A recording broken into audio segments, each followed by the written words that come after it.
আজকের দিনটি আমার জন্য অনেক বড় আনন্দের দিন। শুধুমাত্র আমি নয়, আমাদের হাসবুনাল্লাহ মিডিয়ার যত প্রিয় মানুষগুলো আছে সকলের জন্যই আনন্দের দিন। দেখতেই পাচ্ছেন আমরা সকলে মিলে সুন্দর করে সাজাচ্ছি এবং এই সুন্দর মুহূর্তটি উপভোগ করছি। অনুষ্ঠানের শুরুতে আমি কিছু কথা বললাম, তারপরে একে একে সকলেই কথা বলতে লাগলেন। চ্যানেল সম্পর্কে সকলের ভালোবাসা, ভালো লাগা এবং মতামত শেয়ার করতে লাগলেন। চ্যানেলকে এত বড় করে গড়ে তোলার কারিগর যারা, তারাই আজকের অনুষ্ঠানটিকেও সাজিয়েছে। আর হ্যাঁ, ক্যামেরার পিছনে ছিলেন আবু হানিফ ভাই। সবার শেষে আলোচনা করলেন আমাদের বাইজিদ মাহমুদ চ্যানেলের প্রিয় মুখ এবং আমার শিক্ষক শ্রদ্ধেয় Nurul Islam sir. And finally অনুষ্ঠানের শেষ পর্যায়ে আমাদের প্রধান আকর্ষণ গোল্ডেন প্লে বাটন আমরা সকলে মিলে আনবক্স করতে শুরু করলাম।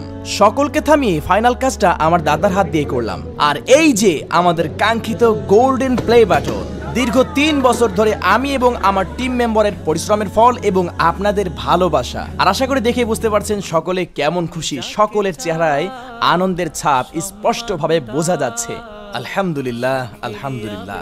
আমরা সকলেই একে একে সেই স্বপ্নের গোল্ডেন প্লে বাটনটিকে ছুঁয়ে দেখতে লাগলাম। প্রিয় দর্শক, আপনাদের ভালোবাসা, আপনাদের সাপোর্টের কথা কখনোই ভোলার নয়। আশা করি এইভাবেই ভালোবাসতে থাকবেন। সকলে ভালো থাকবেন। আসসালামু আলাইকুম ওয়া রাহমাতুল্লাহি ওয়া বারাকাতুহু।